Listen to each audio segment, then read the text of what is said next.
Welcome everyone back to Ask Lysa, the show where you write in and we answer your questions from home. Yes, we are doing a very special edition right now of Ask Lysa, and the special edition includes us coming at you from our home studios. The world has changed since we last taped the show. Zan is with me today. I'm so grateful that we are doing the show together. Yes. Hi, Charles. How's it been going? Quarantine style. I want to ask Lysa. I know. We should ask Lysa. How's our quarantine life going? Because apparently my home studio is now this. Yeah, it looks like mine. It just, a little less clapation. Please forgive me if I do a little extra clapation for, because we're not all having the viewers staying at home, staying safely at home. We bring you a very exciting but safe show. Yeah, life has definitely changed, Zan. I mean, the world is not the way that we left it for sure. With panic, out there, and then some people also using this time to be creative and using this time to rejuvenate. Quarantine means a lot of different things to a lot of different people, and I think day by day we're all figuring it out. One thing that I have been incorporating is a daily routine. So I want to talk about that because that's been very helpful to me, because I need advice on how to do life this way, that I've been soaking it up like a sponge. I want to share kind of some things that have been working for me. And that has just been, that daily routine. They say that, if you used to wake up at 8 a.m. for work in the morning, pre-pandemic, then you should still wake up, at 8 a.m. Put your clothes on. I mean, get ready, do your hair. Or at least the top half. I mean. Yeah. Your hair is looking great though, by the way. Oh, I thank you. This is my quarantine hairstyle. Originally started up here, and we're just going to see it make its way all the way down here. But I'm fortunate in that I don't need a haircut like my guy friends. They've been asking me left and right, like, Zan, please cut our hair for us. And I said, you do realize that this is going to be a pandemic hairstyle that you're going to have to carry for who knows how long. But I actually gave one of my friends a haircut. It didn't end so well, so we just shaved it all off. Oh. Yeah, but he loves it now. He's like, I don't know what you did, but I can't stop touching my buzz cut now. It's great. Thank you. I don't know what you did. Yeah. I know what you did. I just shaved it off. And I had no idea that you have to do it by 3, by 2, by 1s. I had no idea. I was just like, really? What is this thing? I had never used a clipper before. And I was You mean there are different kinds of bald? Yeah. What is that? He's one type of bald now, and he's quarantine bald. Yeah. Well, Zan, I was gonna ask you to cut my hair. I was thinking about looking at a tutorial, but I don't trust myself with the clippers or the scissors. Yeah, no, you should get someone else, especially in the back area. Yeah. How have you been staying busy, Zan? Or Actually, no. Last week has been really, really busy. Believe it or not, as a real estate agent, we're considered essential workers. So I've still been going out and meeting clients and doing showings and that sort of stuff. But the difference is, every time I get out of my car, I feel like I'm about to rob a bank because I'm like, okay, gloves on, face mask on, special keys and all this stuff. I have I even bring gloves for my clients if they want extra gloves. And then we sign forms, disclosure forms that, it's all legal stuff. And then we go in 2 at a time. We kind of stand 6 feet apart. And everything else is virtual.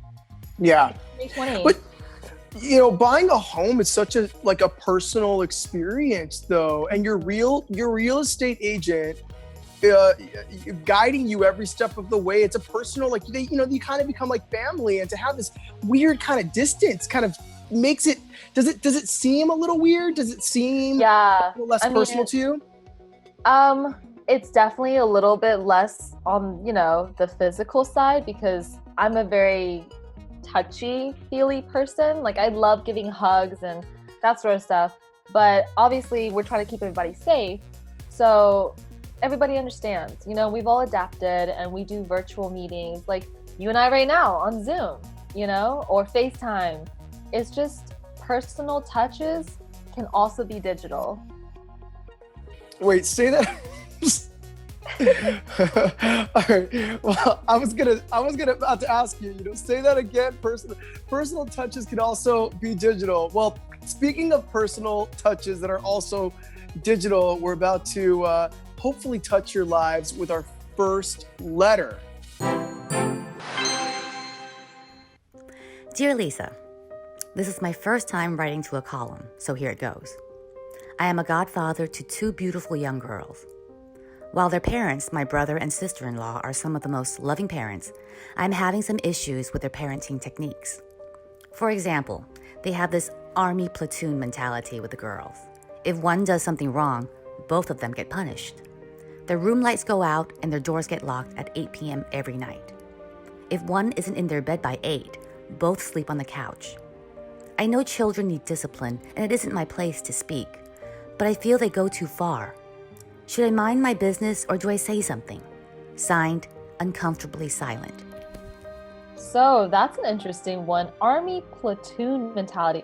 This is kind of my first time hearing it being called a name. For me, it was just, you know, curfew. I don't know about you, but I had similar curfews. Lights out in my room, 8 p.m. And look how I turned out. Fantastic. But on a serious note, it's two girls. I'm an only child, you know, and I feel like he should say something. He's the godfather. There's a reason they made him the godfather, you know, and it is your business because these are your goddaughters. And honestly, when I was little, I wish that I had a godfather who would have stepped in and been like, hey, this whole army platoon mentality is a little strict. And not only that, but you know what, Charles? I feel like when you do it to that extent, you kind of just distract from that lesson of taking responsibility for your own actions. Because now you're always thinking about what the other person is doing and how they're going to affect you. You know what I'm saying? Mm-hmm. Well, I think that, yes, there are pros and cons to the type of punishment or the consequences that you use. And I know that, like, I had a very different type of disciplining as well, you know, growing up that would not fly today, but I feel like I turned out well, you know, at the same time. But I think that if you are a little, if kids fear getting in trouble, sometimes what they'll end up resorting to is just finding new ways to get away with it, right? Exactly. I was finding out all kinds of ways to sneak out of my house.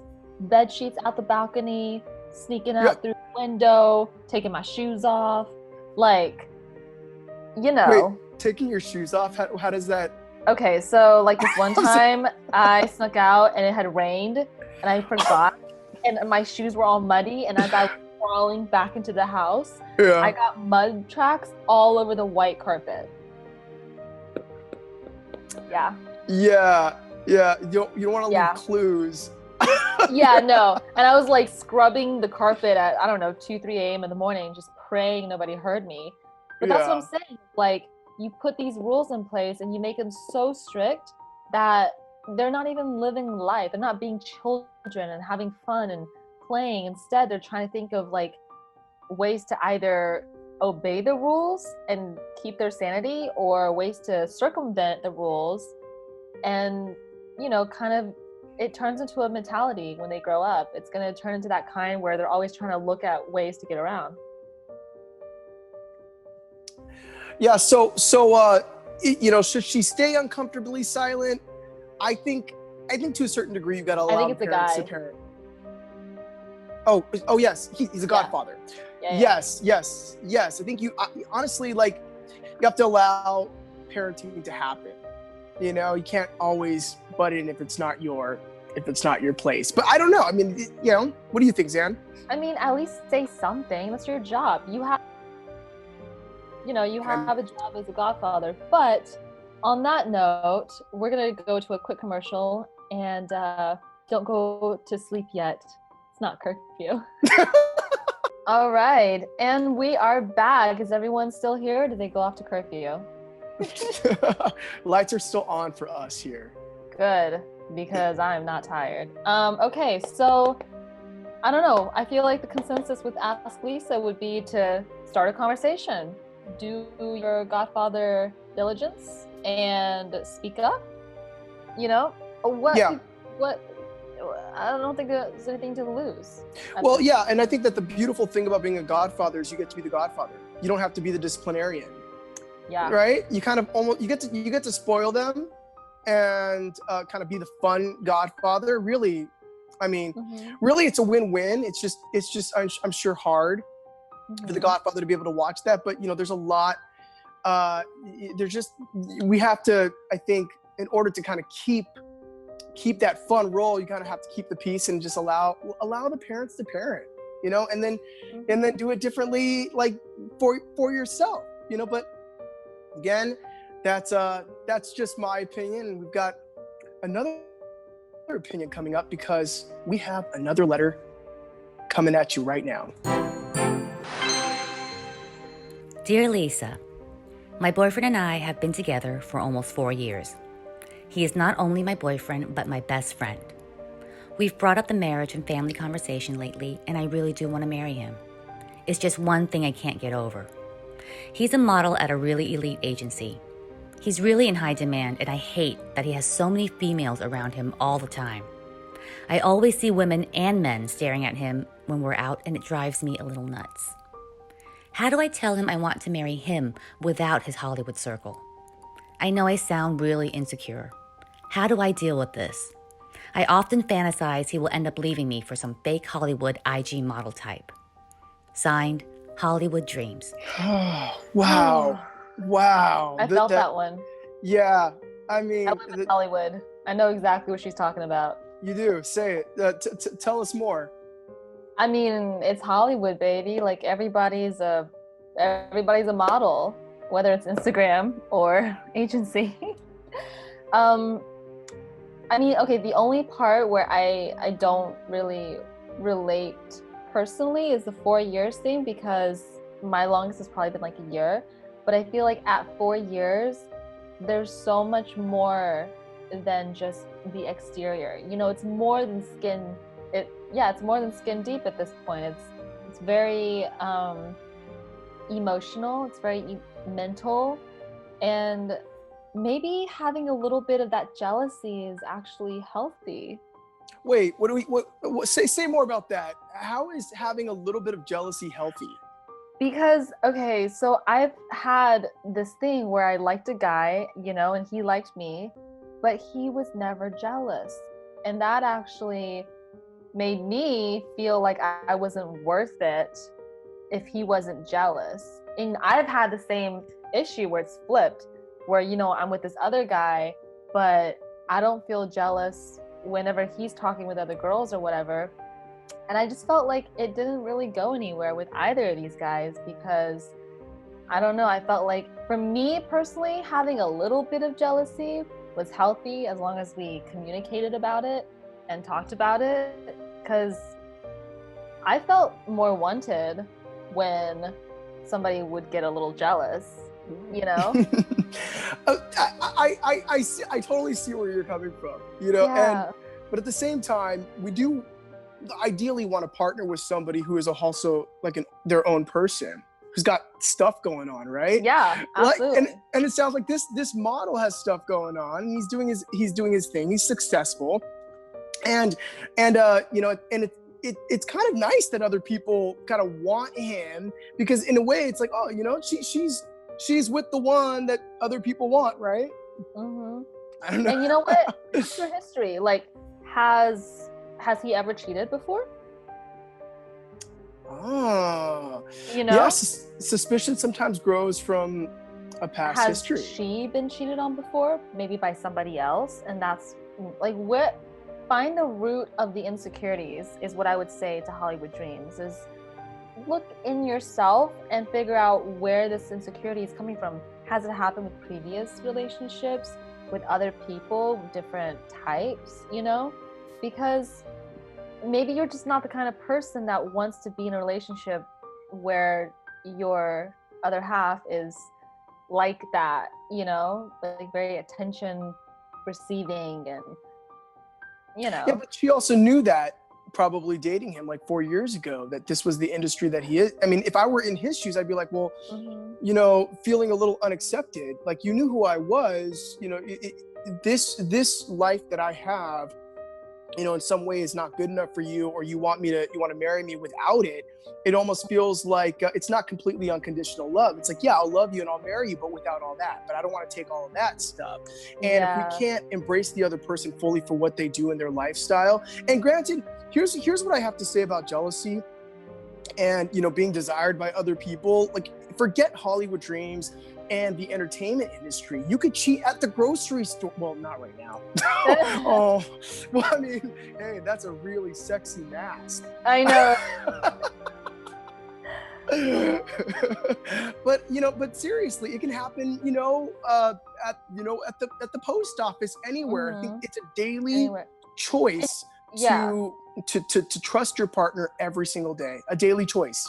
True. And why would you want to be with someone that you can't trust anyways? Ain't nobody got time for that. Also, if they've been talking about marriage and bringing up these family conversations, I'm assuming both of them want it, right? And if, you know, he knows that she's a little uncomfortable with all these women constantly around him, maybe, you know, if he really wants to marry her and he loves her and all that stuff, maybe he could do a little bit like extra, like maybe just go the extra mile and kind of like talk it out, like, hey, if you're feeling insecure when you see me with all these girls, like maybe go and, I don't know, like in my fantasy mind, I'm like, okay, he's gonna be surrounded with a bunch of girls, but when he sees me there, he's gonna come over and kiss me in front of them, and that'll, like, you know, like that'll, like, just do a little extra, like go a little extra to show me that you understand I'm a little insecure, but you still love me and you still want to marry me. Just show me, instead of being like, well, take it or leave it, boo. Take it or leave it, you know?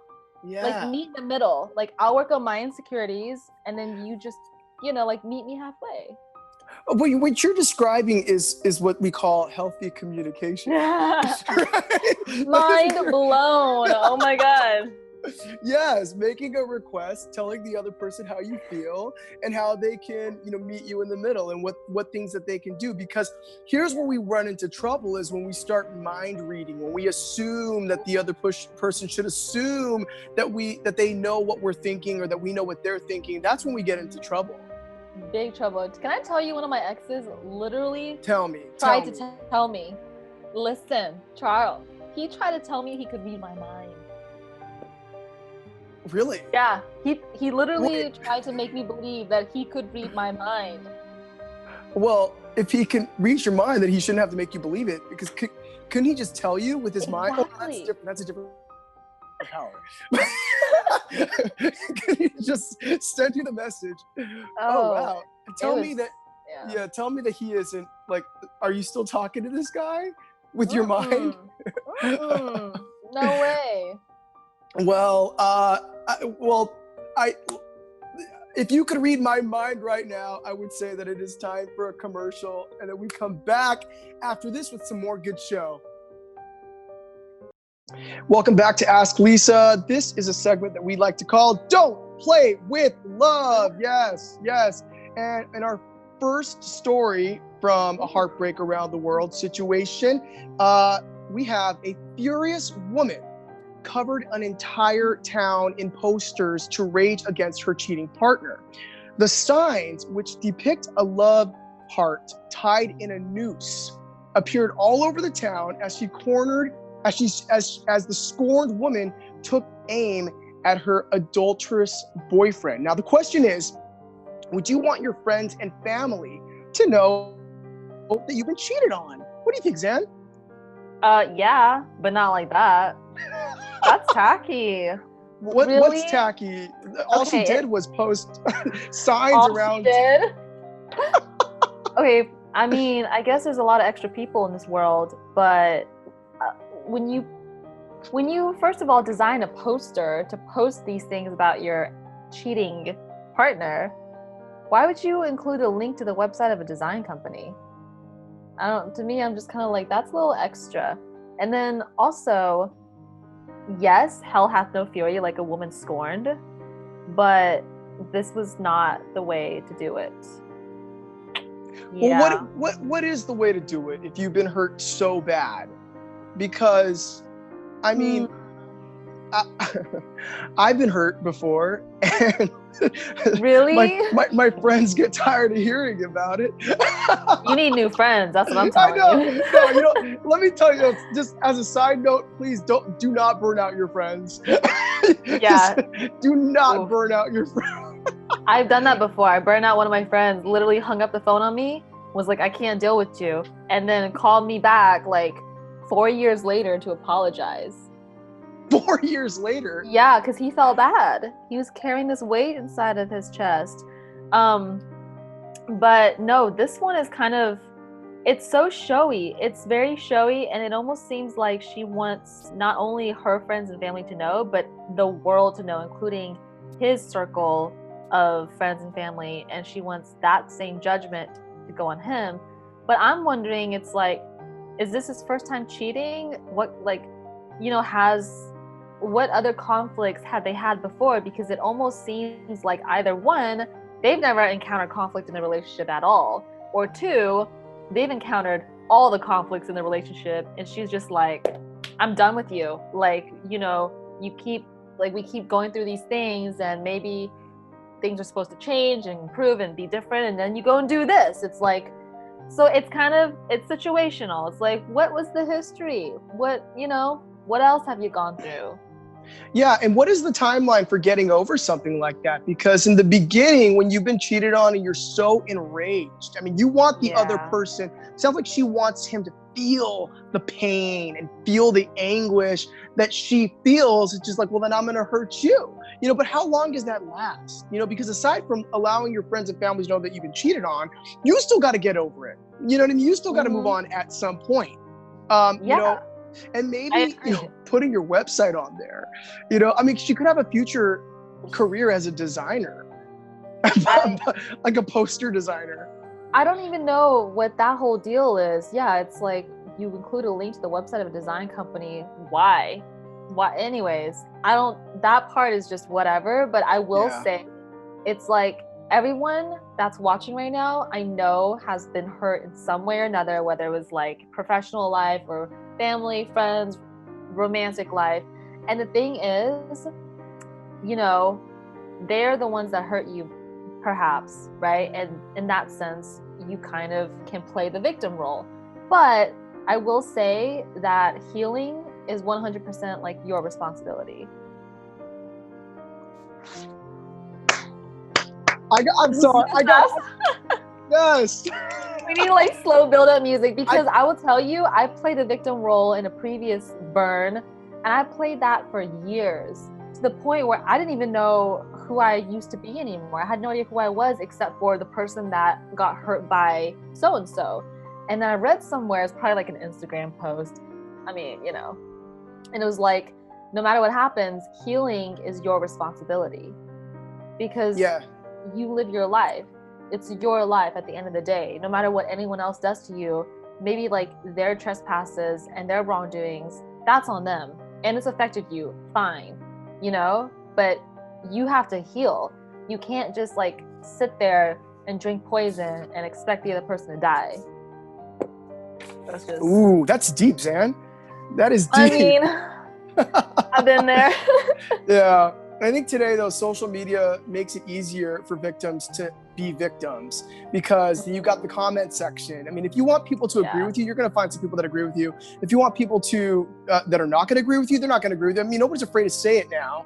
But like, it sounds like on social media, I mean, this went to people on websites were saying to her, too many stereotypes sometimes. If someone maxes the credit card, throws the keys in the canal, I don't see that as a very mature way of dealing with relationship problems. So I love that people, you know, some people are kind of calling it out in a way, so she gets to hear both sides. You know, this is why they say don't ever write a letter when you're angry, right?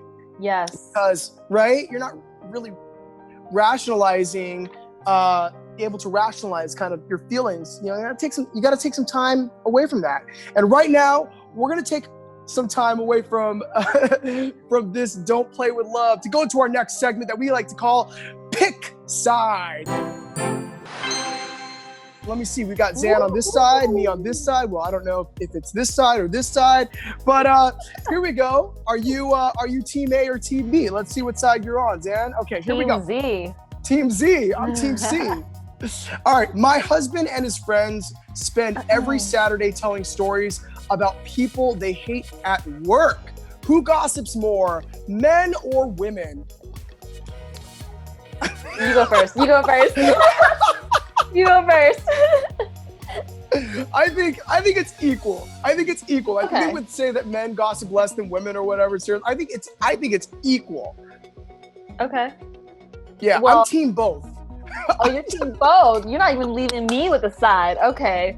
I'm gonna say women. All right. Well, if Yeah. you're watching us at home, viewing audience, let us know what you think. Please send us a comment. Are you team men, team women? Who gossips more? Next one. I often daydream about being a celebrity, but it seems a lot of them go broke after the fame. Would you rather be rich or be a celebrity? Obviously, rich. Come on. Are you serious? Why would you want to be a broke celebrity? Yeah, about don't you know being a celebrity automatically equals money? Biggest misconception. I'm team rich Okay. for sure. All right, next one. Everyone calls me old-fashioned because I prefer picking up a book instead of a Kindle. Paper or electronics? Zan. Or new friends. Sorry. Electronic. Save the trees. Electronic as well, only because that's the truth. But I would go out there, PC and say, the smell of a good book, that takes me back. No, electronic. I mean, no, I'm with you on that, but I will say guilty pleasure. I love smelling old books from libraries. Like not dirty books, but like old books. All right. Well, speaking of books, we are about to close the book and end this chapter of our first at-home quarantine Ask Lysa edition. And I want to say thank you to everyone. Thank you, Zan. Thank you to our viewing audience for supporting this show. And please, like always, you can follow us on all of our social media. Please be safe. Take care of yourselves. And you can always ask Lysa.